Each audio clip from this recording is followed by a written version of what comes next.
Welcome to Reflections, the podcast that biblically encourages, equips, and empowers women for apostolic life and service.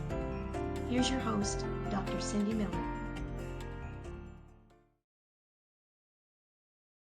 Welcome to Let's Talk. I'm your host, Cindy Miller, and I am so glad that you're joining me today. We have a great conversation ahead. We're going to be talking about stories and the small moments in life that shape our faith. And wherever you are on your journey, we've already prayed that this episode would bring you encouragement and clarity on how God is at work in your life. I am very honored and thrilled to have two amazing people with us today, LJ and Andrea Harry. They are the author of the great book that I've been enjoying along the way, 52 Devotions for Your Journey of Faith. And I just want to read from the back of the book because that'll help me. You describe your work in this as an invitation to pause once a week and consider the moments that matter most. And through personal stories, reflecting that everyday life through the lens of eternity, this devotional encourages readers to shift their focus from the temporary to the timeless. So I am looking forward to sharing with all of you listeners and with LJ and Andrea today the adventure they had co-authoring this book. And we're going to talk about the value of sharing God stories, the stories that are in our life that if we pause long enough and we look hard enough, we will definitely see God in them. So I'm so happy you could join us. I want you to introduce yourself to our listeners. I'm sure most of the world knows you, but for the one or two who are just meeting you today, what should they know about LJ and Andrea? LJ loves Andrea. The lovely. The lovely. We met and Yeah. married at Gateway College back in 2000. So we celebrated 25 years of marriage this as of this recording in 2025. And we are blessed. We've got two daughters, McKenna and Rayleigh. One is in college, McKenna. Rayleigh is in high school. And yeah, we had a blast getting to write the book together. Love. We did. Yes. Well, we'll get the other side of the story in a moment. Right.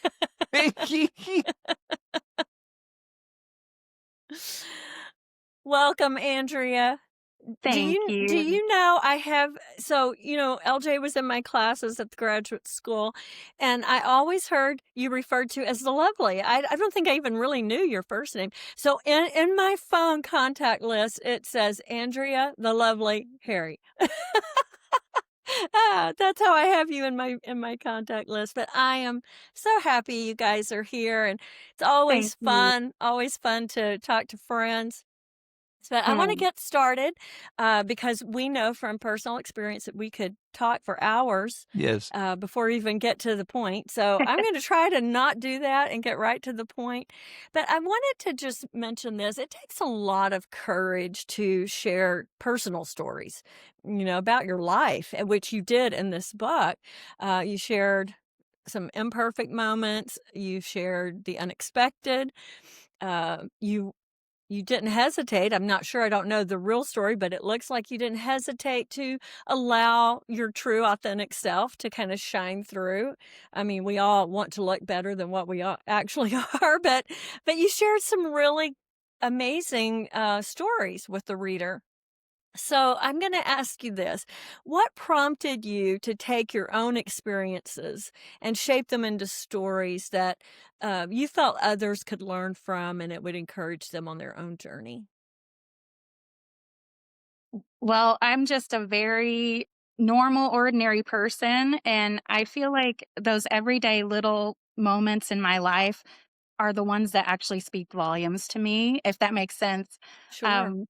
We have those big moments, and sometimes I don't really revel in those as much as I do those little small moments. And I think those kind of stories are what I felt like I wanted to share in the book, those little moments that really caught my attention, and try to bring in some spiritual aspect to those moments and compare them maybe to some of the biblical characters or the Bible stories. But I love the small things. I'm just a small thing simplicity girl, and that is who I am.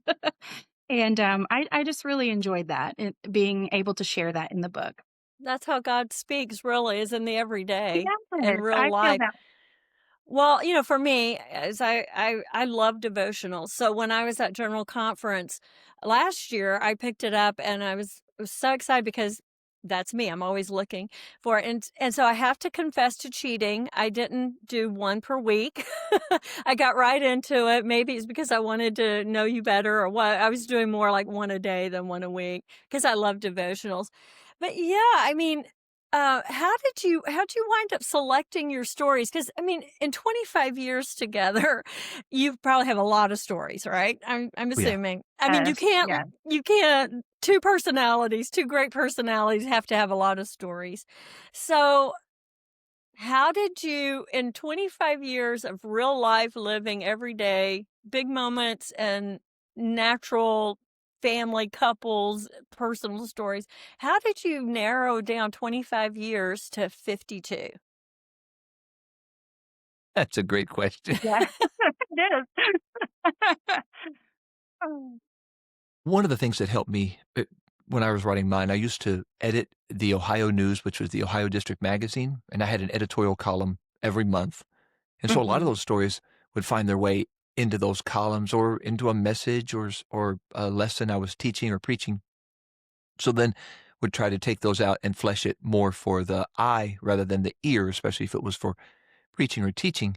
But I don't like to either open up, whether it's a message, a lesson, or whatever, without some kind of contemporary historical story, and many times personal stories, because I have a hard time relating to people who lived 4,000 years ago. But I Mhm. can relate to somebody who was going through a drive-through.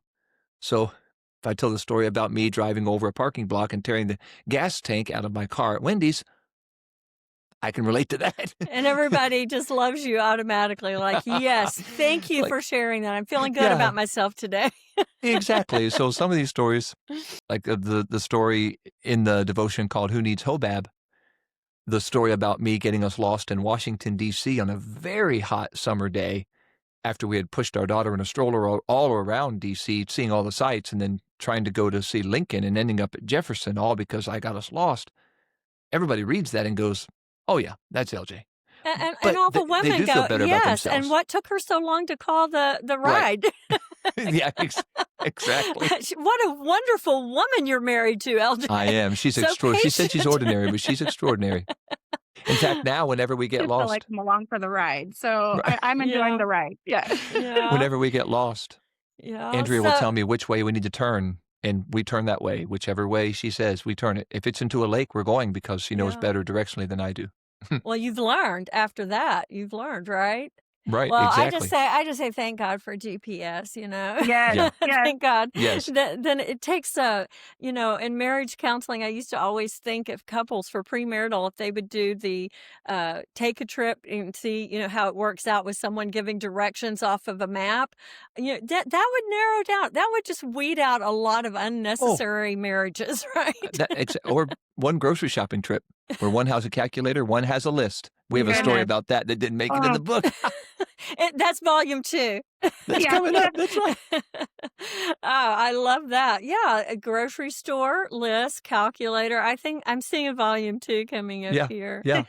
So let's talk about some of the stories uh, maybe you were reluctant to share. You shared anyway, or a story you didn't want to share, but your spouse said, "Oh, absolutely, that's got to go in there." Did you have any like that? Can you think of any love that you Well, didn't I'm want to trying to but think of any that made the cut? you know what? My husband is really, really good at self-deprecation, and I am not. So a lot of those stories, he puts those in there, and they are so real and raw and great. There's really, I don't think that we encouraged each other on what to or not to put in the book. I think we have a lot of similar stories. Like I wrote the story about the Dobbin house, and that's an experience that we both Yeah, shared together. But a yeah. lot of the stories in this volume were from his life. He shared his point of view from his stories, and a lot of them were my life and my point of view and my stories. So I don't think we had as many together stories like in this book. But you divided it up equally, I think, right? We Like we you Yes. each did. We equally did. have written Yes. devotions. So Yeah. so let's talk about how that got started. So you decided we're going to write this devotional, and then you just said we want 2 points of view here. We're going to just divide it, and then you selected your own stories. That's kind of how it Basically. worked. Really, it really started. We wanted to write a devotional. Mm-hmm. Well, I'd written the devotional back in 2018 called Simplify, which was similar in that it was a 52-week devotional. And then I wanted to write another devotional because we've got more stories to share. But Yeah. I started reading some of Andrea's writing, and she's a fabulous writer. And so I told her, I would love for you to write with me for this next devotional so she could share her point of view and her writing style. And so, yeah, that's kind of how it all got birthed. We wanted a devotional, realized Yeah. we needed another devotional. There really Mhm. aren't a whole lot, at least from Word of Right. Flame Press. And so Mm-hmm. we wanted to write that one, but I'm glad we got to write this one together because her writing is excellent. Well, I did hear y'all had a very unique meeting place that you went to to put your book together. We did. Uh-huh. Tell us It a was little so bit about fancy. that. It was a very Yeah, fancy very one of fancy. those that Spent a is lot of reserved money. only Yeah. for creativity and thinking. Dairy Queen. We Dairy Queen. we Mm. one of our daughters had an appointment, and we dropped her off at that appointment, and then we went over to Dairy Queen, split a blizzard, and we took all of her 26, my 26, and just said, "Hey, I think this one would go well with this one, and then this one with this one." Yeah. So, for example, she has a fantastic devotion in there called The Ultimate Destination, which is about heaven. And so we put that in there. And then I end up with, I think the last devotion is called A Better Country, which is about heaven. We put that at the end. We didn't want to put Mm-hmm. both of them together, kind of wanted to give heaven here. And then don't forget, we're heading for heaven. So, Yeah. but some of whether it might be one about tough times and trials, we may put a couple of those together just to give two perspectives on the same Mm-hmm. Yeah. overall topic. But this is how the Lovely wrote it. This is how I wrote it. And then both of them complement each other. So we really, So, yeah, and it so was pretty easy. even though this podcast is speaking specifically to women, though that's not even true because I hear from men. They're like, "Oh, I know this is ladies ministries, but I love this podcast." So, I love it. so this They book walk is up to for you like, "Hey, both. they're And just don't let you know don't tell anybody, but I love your I podcast. listen from time to time, just to check on the grammar." Exactly. Yeah, it's the best kept secret, right? So that's good to know because along the way, then it's not limited to it's just not a devotional for women. It's for Right. No. both and Yeah. both perspectives. So I love It that. is. And before I forget, this is available at PPH, Pentecostal Publishing House. Is there Yes. a way that people could purchase that? Because I know I'm going to get to the end and go, oh, I That's forgot to okay. tell No, them how yeah. to get the book. PentecostalPublishing.com very soon. The Lovely and I are going to record it for Audible. So it'll be available, and hers will be in her voice and mine in mine. So Yeah. we'll have that on Audible, and I believe it's available as an ebook also on PentecostalPublishing.com. We have had some people who have asked us for a signed copy, and we have a bevy of books at the house that we ordered that when I travel, or we travel, we take with us and sell them there. Some people have asked for a signed copy, so they can reach out to us on Facebook or just kind of DM, and we'll sign. Dr. Miller, Mine's well, not signed. I need a stylus. Let me see if I can sign the screen. The next time, I'm bringing it to you. please, when you're in St. Louis, I will come. We will come, and we will Yes, sign it. both of you. It's a must. Yes. Excellent. Well, I know that listeners are going to want to get this and a new devotional. I think it's so much fun, but it's more fun to read a devotional. I like the story format. I like hearing a story because when I hear someone else's life story, it's easier to say, okay, I went through something similar or I haven't Yes. been there, but I know someone who has that I could share that story with and maybe Yes. be a more effective listener in their life and be more of an encourager to them. So I like stories. So I want to talk about this framing it as a once a week devotional, something that you you don't just read through it like I did, but I'm starting over. But it was fun. I was having fun with it. So this once a week I did. So how do you encourage readers when they think about, okay, I'm going to use this devotional, but it's one time a week? How would that play out in the other 5 or 6 days of my thinking, praying, reading, spiritual devotions? Great question. And with Simplify was supposed to be a 1-a-week devotional, and it ended up being I had people who said, I just kept reading and I finished it in a week. I was like, well, okay. But Missed the point, but right. But like Andrea's first devotion, for example, is called The Clock is Ticking. And it's all about how we need to be better stewards of our time and use our time to do something obviously for God and for other people. So I think if you do follow the once a week devotion plan, it could be simply reading it on a Sunday or Monday, whatever day you might read it to start, and then actively looking that whole week for how am I spending my time, even journaling, even diarying, how much I spent on screens, how much I spent in prayer, how much I spent helping others, how much I spent teaching a Bible study, whatever, and kind of taking inventory. I've got a devotion called Who Needs Hobab?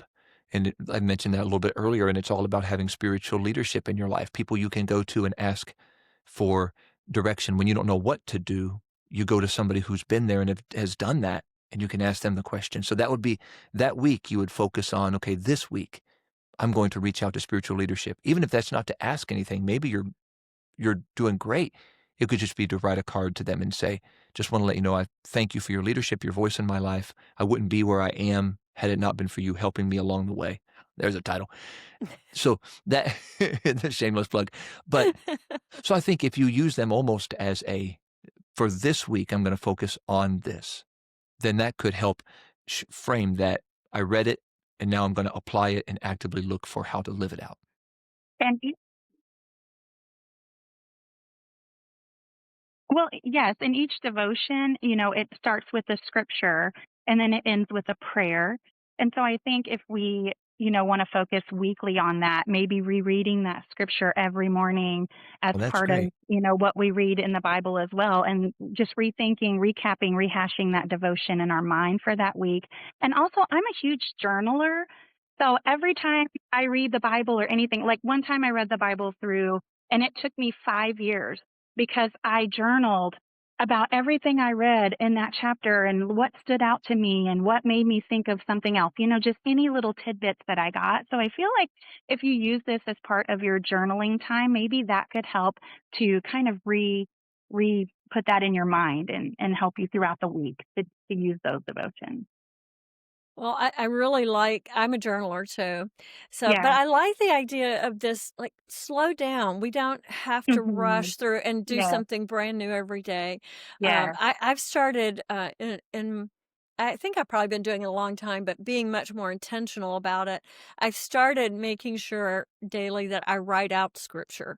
Oh, that's Whatever I'm beautiful. reading that day, that I'm Yeah. reading it, I'm saying it out loud, I'm writing it because I want intake of the word, not just to Yes. Yeah. check the box. Right. And so that Right. idea of, okay, I'm going to read this verse, every morning, and I'm going to take this application, this, reflection and application, and let this really simmer in my spirit for the week. I think slowing down, which is what you said, in the back of the book, that hitting that pause button and just saying, we don't need to rush through this. So Yeah.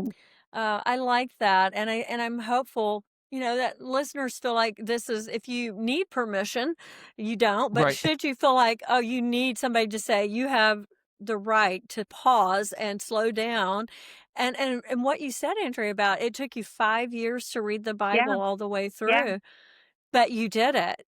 Yeah. So how amazing. That's awesome. I'm very slow too. I cannot read the Bible through in a year or 10. No, I don't do the bread chart. It's disappointing when I try to do the bread chart. I'm disappointed in myself. Well, I do And I need have more I time. have the bread chart, but it's like, 1999, 2000, 2001. Like, because I want to know I didn't miss any part of it. So I'm like, but Right, the right. years are rolling on it. It's not something, I Well, show the good most news is, people. though, The good news is no books have been added. No verses have been added. So Well, even the that's true. Yeah. 1999 bread chart is still relevant. You're not missing anything. Yeah, and Just I'm pretty the sure, graphics I'm are a pretty little bit sure. shag carpet with mauve and green, but aside from that, all good. But aside from that, it's all good. Yeah. Yeah. And I'm pretty sure, as many years as I've lived and read, I'm pretty sure, like, I think I've covered all of them at least Oh, yeah. once or twice, Oh, yeah. some a whole lot more than others. But yeah, I do. I think that slowing down and absorbing. I love Yes. the word. I'm so grateful for the Yes. word. But there's Yes. nothing more Yes. exciting than having someone either teach, preach, or share a scripture, a passage, and a light bulb goes off, and you've read it 100 times, you've heard it preached on Yeah. 100 times, but in that moment, it is exactly what you need for the day, and it's Yes. just new and fresh, Yeah. so only the Lord could do that, right? He's amazing. That's exactly right. So we kind of talk about how listeners, they want to grow spiritually, and so how would you suggest you're able to do this? I don't know if you do it on a regular basis, but it's like you have the ability to see your life, just that daily life, and turn it into a story that can be used for the Lord. So how would you teach or train or encourage listeners to say, just take your stories. Our stories are incredible.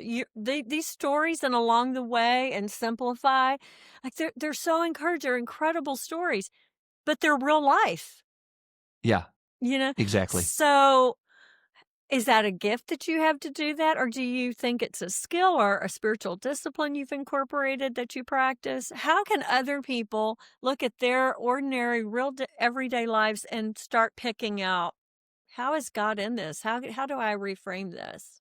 Right. I think of what Jesus did. He's standing there, he's speaking to shepherds, and so he's telling them stories about sheep, or he's telling farmers stories about sowing seed. And so he's finding something that they relate to and understand. Like I mentioned, if a preacher stands up and opens up a message with, at breakfast this morning, in my mind, I'm there, I'm at the living room, the dining room table, I can see the bowl, I can see the cereal, I can understand that. But if they open up with, Moses was climbing the mountain, I just have a hard time. He's wearing a robe and I don't understand that. So if there's something that's relatable, that helps me. So one of the disciplines I do, and Andrea may do this differently, is I do have a spreadsheet, which is no surprise to anybody who knows me. I have a spreadsheet. But I have a spreadsheet where I chronicle or journal some stories that I think might be a good introduction or an application, or I chronicle all the times I've gotten lost, which would take a lot of paper.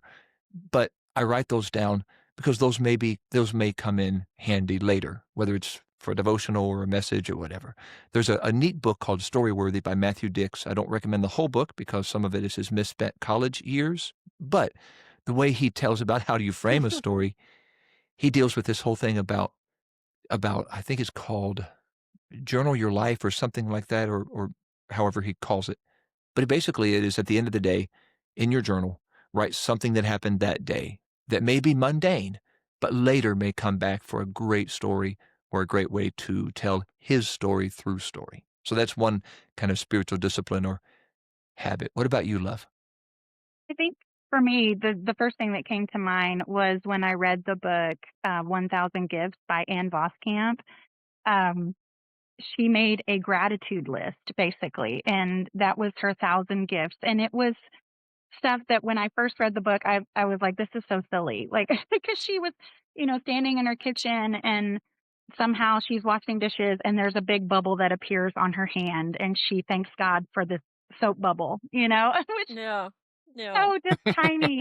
But I think that kind of got the wheels in my head rolling. And so I made my own list of 1,000 gifts, and I think that started to shift something in my mind that truly it's those little moments like I was talking about earlier that mean the most and that make the most difference in a person's life. So when I made my list, it kind of propelled me to look at things in more of a spiritual aspect than just everyday things like a soap bubble. Oh, I'm washing the dishes. There's nothing spiritual about that, in my opinion. But for her, there was. Is There was God something here spiritual in the that. kitchen at the sink with me? Right, Lots exactly. of things Start in the kitchen, yes. But you know what? Gratitude is such a big part, right? It Of is. Oh, yeah. of Yes. Oh, finding yeah. God, of like really Yes. seeing God. Otherwise, we're just frustrated or Yeah. angry or oblivious. Yes. I keep a gratitude little notebook. It's Mhm, mhm. really simple. It's so simple. It's nothing dramatic or impressive, but in it, it'll just have the date and like one thing from that day Yeah. or that week Yeah. if I've Yes. been super busy Yes. and not as attentive as I should. But I love to go back through it because it's now going into years, because it's like this thick. And you read in that moment like, "Oh my goodness." But I have one entry that I've shared because it's so hilarious to me, is it must have been a really bad time in my life or a bad day I don't know because I have no context around it. It just said, "Thank God for stink bugs. They're really slow and easy to kill." I'm like, "Oh my word." Like, "Oh my word." But it was so funny. But you Yes. talk about the mundane and, like the just God, I Yeah. know that you are with me and taking that and then just processing what is going on, and how is God involved? But yeah, I think making it a habit to find God. I think it could almost be considered part of your personal spiritual disciplines to So, yeah, find God in the daily. I think absolutely. so. Yeah. It's a journey. Yeah, Yeah, for it sure. Yeah. is. It is. So you talk about in the book, you're like, let's look at this in light of eternal things, eternity. Um, we don't talk much about eternity, the that focal point of everything in my life is causing me to grow and moving me towards something that's much more. So what do you think in light of just that thought about eternity? How how does living with that every day in mind, how does that change what you do, guide what you do? How does that impact you in light of eternity? Andrea already knows what I'm going to say. I came across a quote years ago that changed my life and has become the motto and mantra of my life. In fact, she could even tell you the quote. Go ahead, love. 2 days on my calendar, this day and that day. Yeah, by Exactly. Martin Luther. Yeah. Yep. When I heard that, when I read that, heard it or read it, it changed my life. It made me realize I don't even get tomorrow. I get today and I get that day when I stand before God. And if this is my last day before that day, I want to make sure I do something this day that makes a difference for that day.